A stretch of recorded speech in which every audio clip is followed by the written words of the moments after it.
Jewish elected official in America. In fact, the highest-ranking Jewish elected official ever in American history. And I have noticed a significant disparity between how Jewish people regard the rise of anti-Semitism and how many of my non-Jewish friends regard it. To us, the Jewish people, the rise of anti-Semitism is a crisis, a five-alarm fire that must be extinguished. For so many other people of goodwill, it is merely a problem, a matter of concern. So today, I want to use my platform to explain why so many Jewish people see this problem as a crisis. Before I get into that, I want to offer two important caveats about what this speech is not. This speech is not an attempt to label most criticism of Israel and the Israeli government generally as anti-Semitic. I don't believe that criticism is. And this speech is also not an attempt to pit hate towards one group against that of another. I believe that bigotry against one group of Americans is bigotry against all, and that's why I've championed legislation like the COVID-19 Hate Crimes Act, which targets violence against Asian Americans, and the Nonprofit Security Grant Program, which provides funding to help all houses of worship, churches, mosques, synagogues, gurdwaras, and to protect them from extremists. When President Trump called for a Muslim ban during the first weeks of his presidency, I held an emergency press conference to protest the ban alongside a Muslim mom and 4 of her daughters, all dressed in chadors, who said they feared they might never see their father again. It was a deeply distressing moment, and I'm an emotional sort. I began to cry. President Trump saw me crying on TV and gave me a nickname, Cryin' Chuck Schumer. I was and am proud of that moniker. The growing and vibrant Arab community is a vital, Arab American community is a vital part of our nation and of my city, and I condemn unequivocally any vitriol and hatred against them. We tragically saw where such hatred can lead sometimes in Vermont this week, and that is unacceptable. But today, I want to focus my remarks on anti-Semitism because it hits so close to home for me and because I believe this moment demands it. I have just said what this speech is not. So what is this speech about? I want to describe the fears and anxieties of many Jewish Americans right now, particularly after October 7th, who feel there are aspects of the debate around Israel and Gaza that are crossing over into anti-Semitism, rank anti-Semitism, with Jewish people simply being targeted for being Jewish, having nothing to do with Israel. I want to explain, through the lens of history, why this is so dangerous. The normalization and exacerbation of this rise in hate is the danger many Jewish people fear most. And finally, I want to suggest how and why I hope that all Americans of goodwill can come together and do a better job of condemning such views and such behavior. But first, let us establish the facts. There's no question that anti-Semitism is a serious problem in America. In general, Jewish Americans represent 2% of the U.S. population. Yet, we are the targets of 55% of all religion-based hate crimes recorded by the FBI. This problem has been steadily worsening in recent years. But after Hamas attacked Israel on October 7th, hate crimes against Jewish Americans have skyrocketed. The Anti-Defamation League estimates that anti-Semitic incidents have increased nearly 300% since October 7th. The NYPD has recorded a 214% increase in New York City. And after October 7th, Jewish Americans are feeling singled out, targeted and isolated. In many ways, we feel alone. The solidarity that Jewish Americans initially received from many of our fellow citizens was quickly drowned out by other voices, while the dead bodies of Jewish Israelis were still warm, while hundreds of Jewish Israelis were being carried as hostages back to Hamas tunnels under Gaza. Jewish Americans were alarmed to see some of our fellow citizens characterize a brutal terrorist attack as justified because of the actions of the Israeli government. A vicious, blood-curdling, premeditated massacre of innocent women, men, children, the elderly, justified. Even worse, in some cases, people even celebrated what happened, describing it as the deserved fate of, quote, colonizers, and calling for glory to the martyrs who carried out these heinous attacks. That happened here in America. Many of the people who express these sentiments in America aren't neo-Nazis or card-carrying Klan members or Islamist extremists. They're in many cases people that most liberal Jewish Americans felt previously were their ideological fellow travelers. Not long ago, many of us marched together for black and brown lives. We stood against anti-Asian hatred. We protested bigotry against the LGBTQ community. We fought for reproductive justice out of the recognition that injustice against one oppressed group is injustice against all. But apparently, Mr. President, in the eyes of some, this principle does not extend to the Jewish people. The largely Ashkenazi survivors of decades of pogroms in Imperial Russia and the Holocaust under Nazi Germany, their children, grandchildren, and great-grandchildren. The Mizrahi, who were forcibly evicted from Arab countries, and their descendants.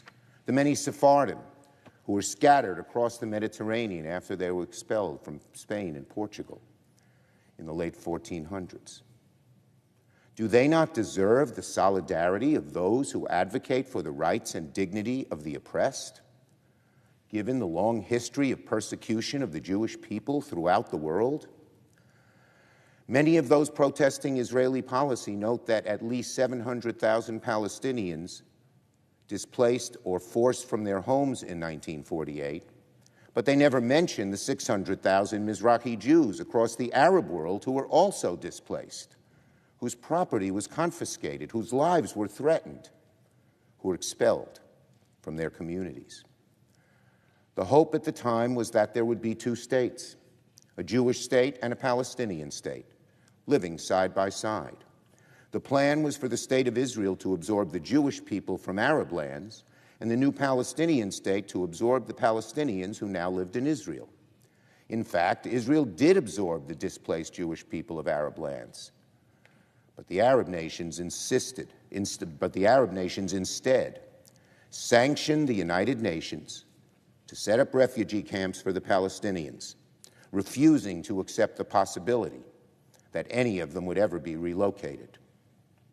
Several times throughout history, Israeli prime ministers called for a return to close to the pre-1967 borders established by the United Nations plan. Those calls were rejected by Yasser Arafat, the PLO, and the wider Arab community. Many, if not most, Jewish Americans, including myself, support a two-state solution. We disagree with Prime Minister Netanyahu and his administration's encouragement of militant settlers in the West Bank, which has become a considerable obstacle to a two-state nation.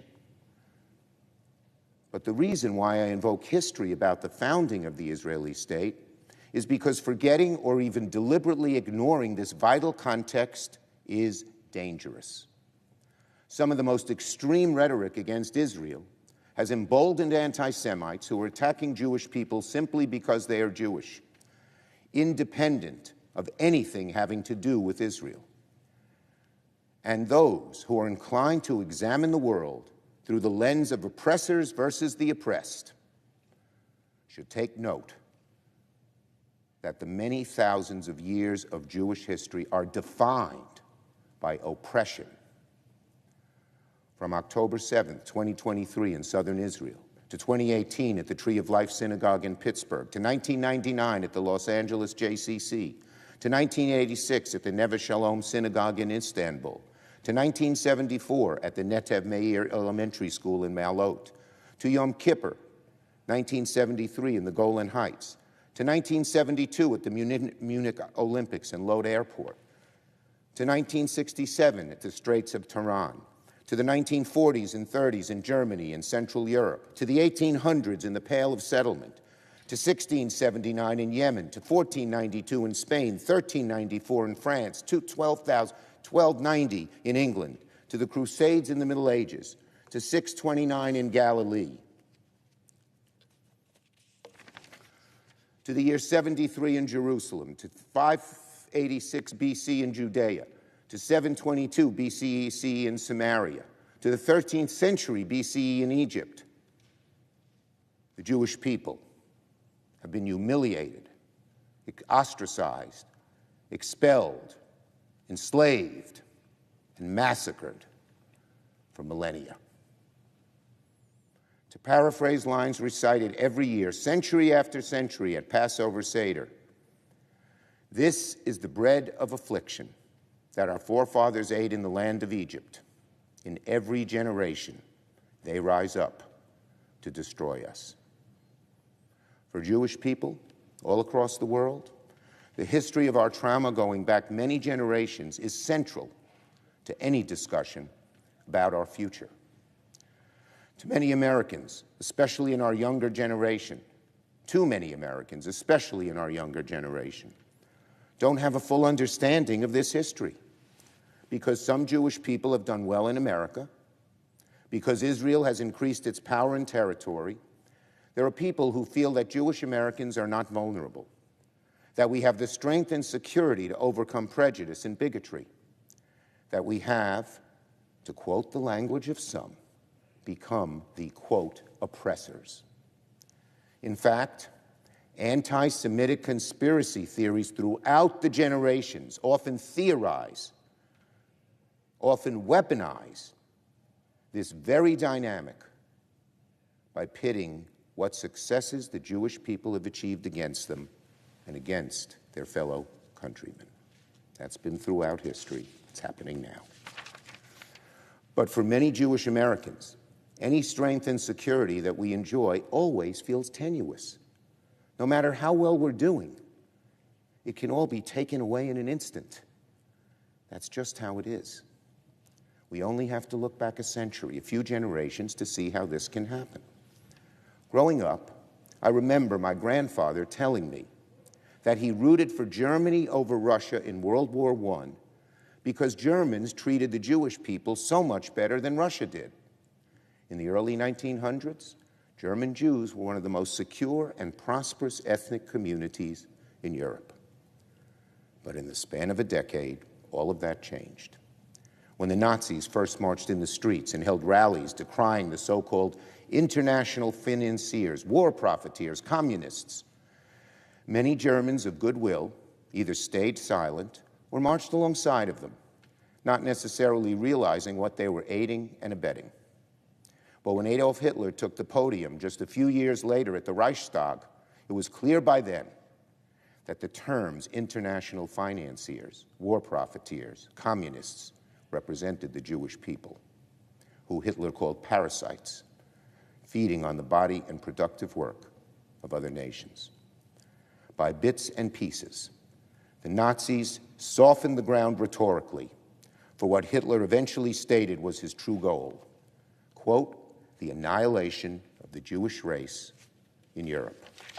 And so many of those Germans of goodwill who marched in the early years of Hitler's ascension stayed on the sidelines after his horrifying intent was made clear.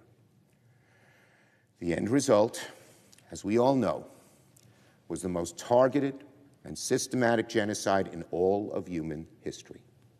6 million Jewish people were exterminated in a few years, while so many others turned a blind eye. History shows that anti-Semitism is deeply embedded in Europe. I have always said it is the poison of European societies. Anti-Semitism is the poison of European societies, just as racism against Black Americans is the poison of our society.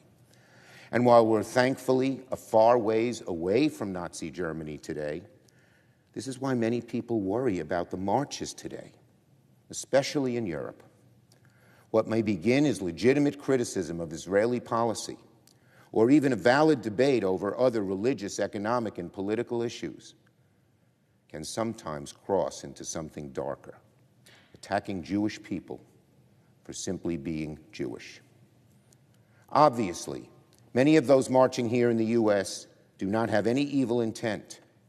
But when Jewish people hear chants like "From the river to the sea," a founding slogan of Hamas, a terrorist group that is not shy about their goal to eradicate the Jewish people in Israel and around the globe, we are alarmed. When we see signs in the crowd that read, "By any means necessary," after the most violent attack ever against Israeli civilians, we are appalled at the casual invocation of such savagery. When we see protesters at Macy's Thanksgiving Day parade compare the genocide of the Holocaust equivalently to the Israeli army's action to defeat Hamas in self-defense of their people, we are shocked. And when we see many people in news organizations remain neutral about the basic absurdity of these claims and actions, we are deeply disappointed. More than anything, we're worried, quite naturally, given the twists and turns of history, about where these actions and sentiments could eventually lead. Now, this is no intellectual exercise for us. For many Jewish people, it's like a matter of survival, informed once again by history. In this case, very personal history to me. Take the story of my own family. My grandfather came to Ellis Island at a very young age from Eastern Europe, without an education, without a penny to his name. He was a street urchin, stealing apples from the push carts just to survive. But he dreamt of a brighter future for himself and his family. My grandfather ended up with the paper workers in Utica, New York, and helped form the union there. But he lost his job in the lead up to World War II, so he came back to New York City and bought a little exterminating business. His son, my father, followed in his footsteps and eventually took over that exterminating business. My father struggled in that job, barely making ends meet. But together with my mom, he provided a stable and loving home in Brooklyn for my siblings and me, where we were able to flourish. And because of the tolerance and the openness and the opportunity that courses through all of American life, I now stand before you as the Majority Leader of the United States Senate, the highest elected office a Jewish person has ever attained in the history of this country. Only in America, could an exterminator's son grow up to be the first Jewish party leader in the Senate. But it must be said also, this is not the norm in the grand and long scheme of Jewish history. While my grandfather came to America and encountered opportunity, many of his siblings, cousins, aunts, and uncles, and other family members remained behind in Eastern Europe. When I was still a young boy, I was told why many branches of our family tree stopped growing forever. In 1941, when the Nazis invaded Ukraine, then part of Galicia, they asked my great-grandmother, the matriarch of the family, the wife of a locally revered rabbi, to gather her children, her grandchildren, her great-grandchildren on the porch of her home, which was located in the town square. As more than 30 people gathered on the porch, aged 85 to 3 months, the Nazis forced the remaining Jewish citizens of the town to gather in the town square and watch. When the Nazis told my great-grandmother, "You are coming with us," she refused. And they machine-gunned down every last one of them. The babies, the elderly, everybody in between. This story resonated deeply in my heart when I first started learning the details of the October 7th massacre in Israel. I was in China with a bipartisan delegation of my fellow senators, trying to get President Xi Jinping to open up Chinese markets to American companies and stop the flow of fentanyl across our borders. As the horrors of October 7th started coming into focus, the Israeli ambassador to China shared with me the story of what she heard had just happened in one of the kibbutzim called Be'eri. Hamas terrorists entered the kibbutz on October 7th and killed more than 120 Jewish residents, from the elderly to the babies. Sadly, it was not the first time I heard of such evil being committed against the Jewish people. Most, if not all, Jewish Americans know stories similar to that of my family. And most, if not all of us, learned this story at a young age. It will be imprinted in our hearts for as long as we live. All Jewish Americans carry in them the scar tissue of this generational trauma, and that directly informs how we are experiencing and processing the rhetoric of today. We see and hear things differently from others because we're deeply sensitive to the deprivation and horrors that can follow the targeting of Jewish people if it is not repudiated.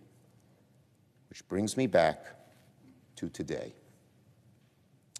While many protesters, no doubt, view their actions as a compassionate expression of solidarity with the Palestinian people, for many Jewish Americans, we feel in too many instances, some of the most extreme rhetoric gives license to darker ideas that have always lurked below the surface of every question involving the Jewish people.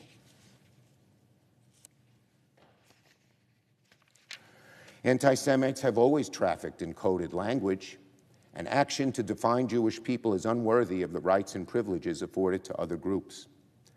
I believe there are plenty of people who chant from the river to the sea, Palestine will be free, not because they hate Jewish people, but because they support a better future for Palestinians. But there is no question that Hamas and other terrorist organizations have used this slogan to represent their intention to eliminate Jewish people, not only from Israel, but from every corner of the earth.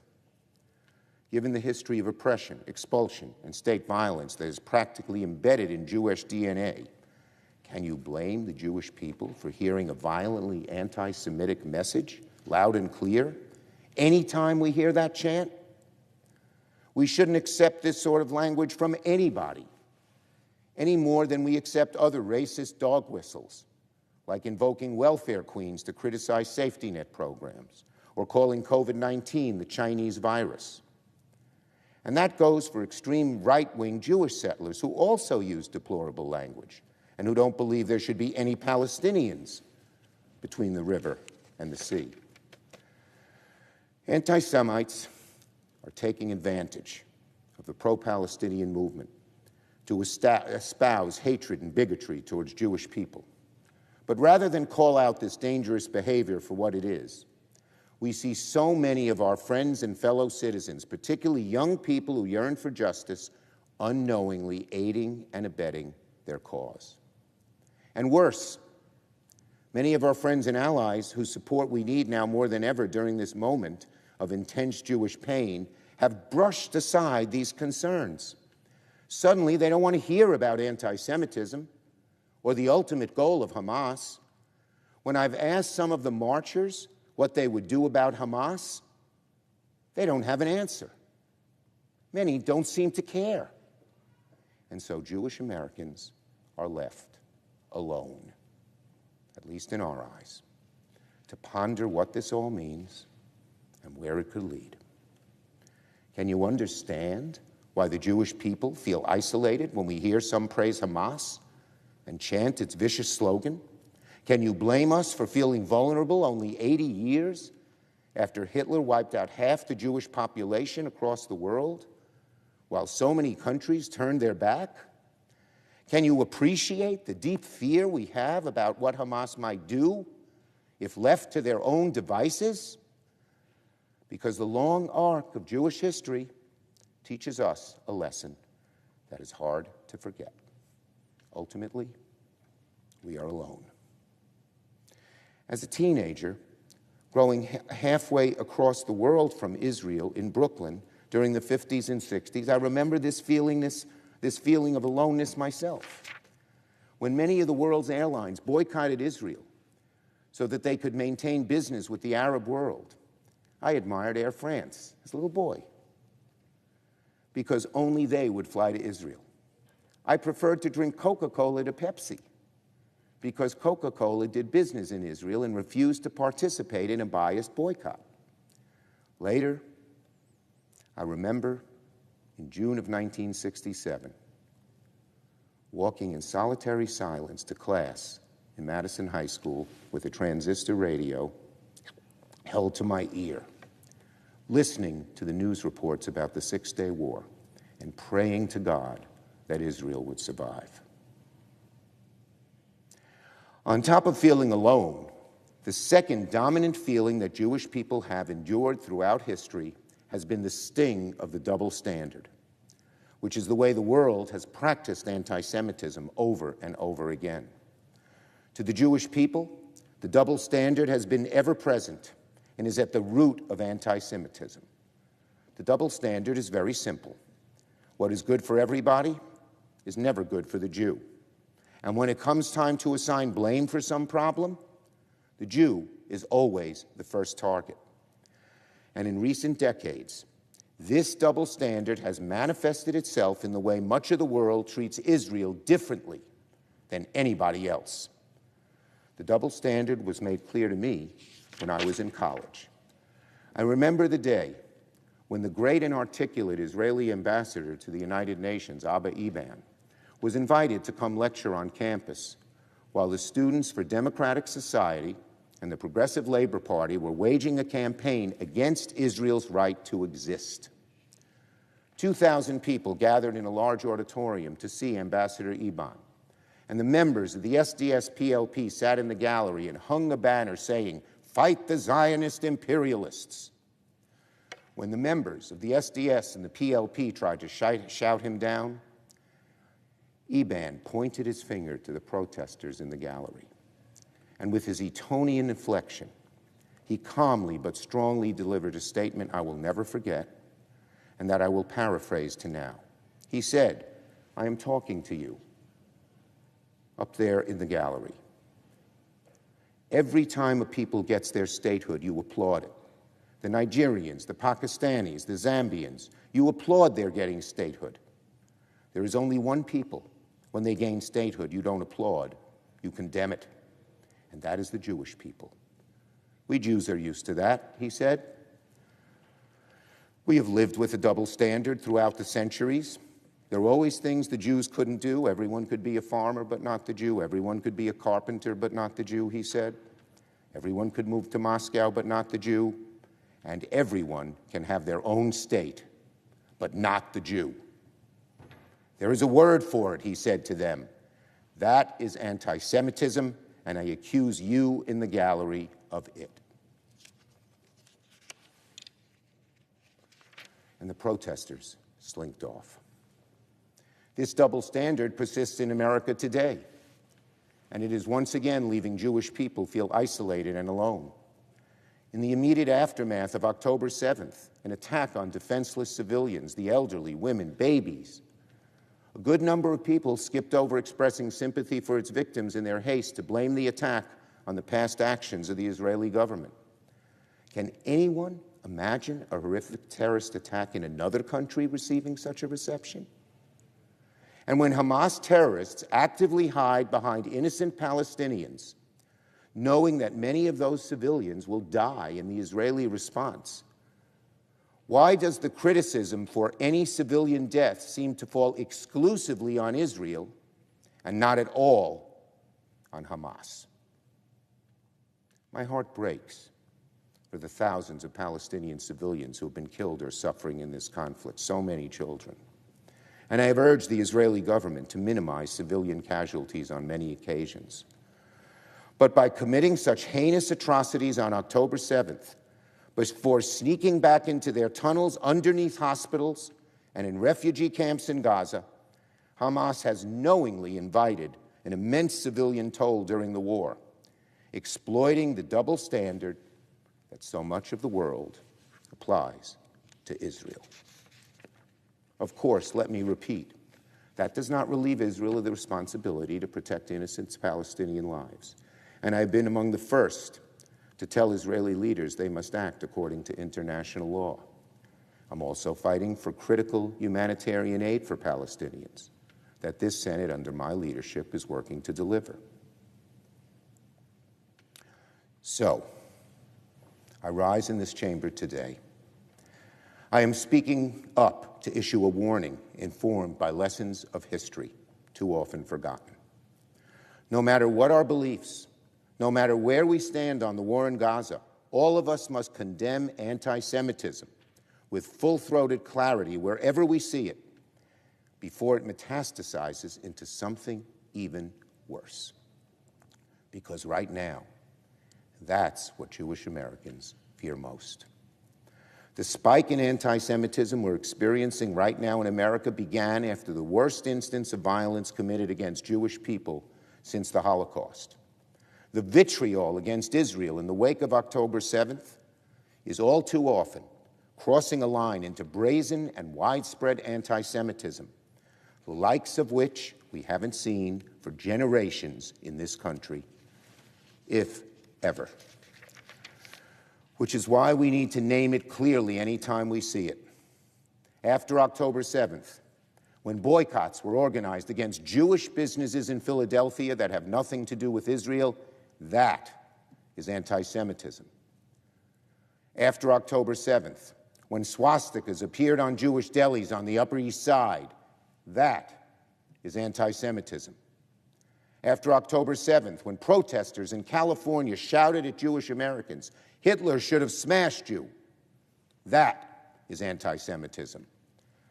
After October 7th, when a Jewish U.S. senator was violently threatened for her views on Israel, that is anti-Semitism. After October 7th, when students on college campuses across the country who wear a yarmulke or display a Jewish star are harassed, verbally vilified, pushed, even spat upon and punched, that is anti-Semitism. After October 7th, when an author in a prominent left-wing magazine labeled the pro-Israeli rally in Washington a hate rally, that is anti-Semitism. I attended that rally, like tens of thousands, hundreds of thousands of others, because I believe there should be a place of refuge for the Jewish people, not because I wish violence on Palestinians or any other people. And Mr. President, after October 7th, when students at Hillcrest High School in Queens ran rampant in the hallways and demanded the firing of a teacher, these are high school students, demanding the firing of a teacher just because that teacher attended a rally supporting Israel and forced her to hide in a locked office for hours while staff struggled to regain control, that is anti-Semitism. Walking out of the school to march in support of Palestinians is completely legitimate. But forcing a Jewish teacher to remain, as she described, locked in an office because she attended a rally in support for Israel is anti-Semitism, pure and simple. In fact, Mr. President, the teacher who I'm speaking about is sitting in the gallery today, right now. I invited her to come and listen, and I am truly honored that she accepted my invitation. That is true courage. I believe it shows just how strongly so many Jewish Americans feel about the issue. She has requested anonymity, which I ask everybody present and everyone in the media to please respect. But I say to her from the bottom of my heart, thank you for being here. Thank you for caring. I have just listed a few of the so many examples, there are so many more, of pure, unadulterated anti-Semitism has dramatically increased since October 7th. But the roots of pluralistic, multi-ethnic democracy are deep in America. This is a place where Jewish people have been able to flourish alongside so many other immigrant groups. We must never lose sight of just how special that is, nor must we ever stop fighting for it. All Americans share a responsibility and an obligation to fight back whenever we see the rise of prejudice of any type in our midst, to preserve this nation as a promised land of refuge, as a land that honors the dignity of every individual, as the land of opportunity for all. So my fervent plea to the American people of all creeds and backgrounds is this. First, learn the history of the Jewish people, who have been abandoned repeatedly by their fellow countrymen. I say this particularly to younger people who didn't live with any of this history. Learn the history of the Jewish people who have been left isolated and alone to combat anti-Semitism through the centuries. Second, reject the illogical and anti-Semitic double standard that is once again being applied to the plight of Jewish victims and hostages, to some of the actions of the Israeli government, and even to the very existence of a Jewish state. That is a double standard.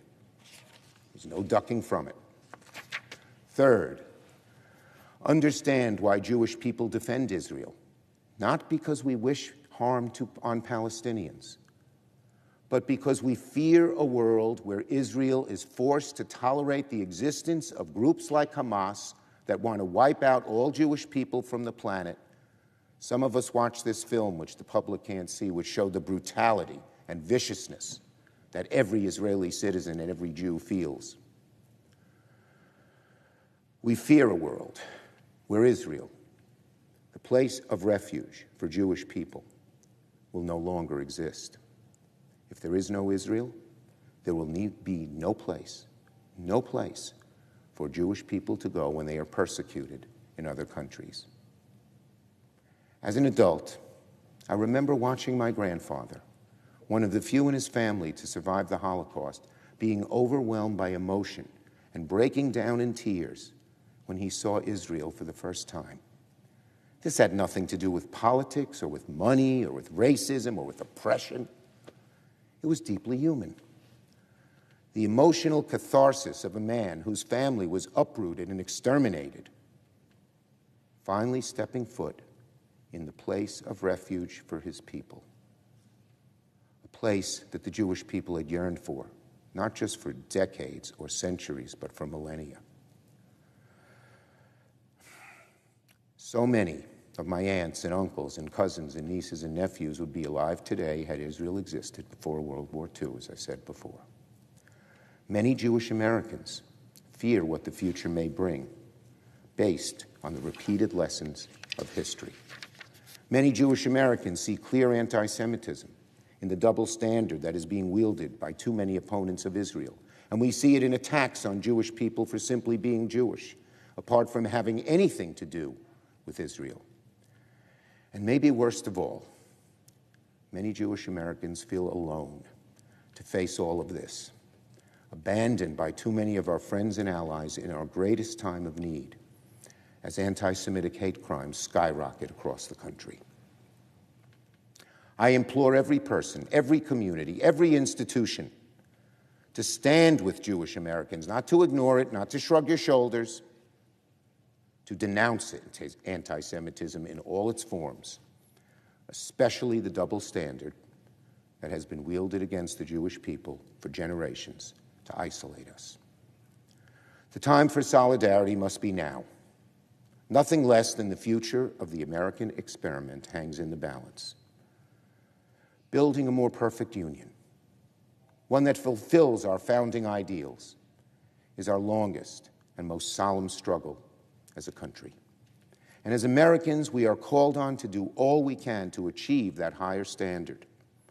We are stewards of the flames of liberty, tolerance, equality that warm our American melting pot and make it possible for Jewish Americans to prosper alongside Palestinian Americans and every other immigrant group from all over the world. Are we a nation that can defy the regular course of human history, where the Jewish people have been ostracized, expelled, and massacred over and over again? I believe, truly believe in my heart, that the answer can and must be a resounding yes. And I will do everything in my power, as Senate Majority Leader, as a Jewish American, as a citizen of a free society, as a human being, to make it happen. Cain Yehi Ratzon. May it be God's will. I yield the floor.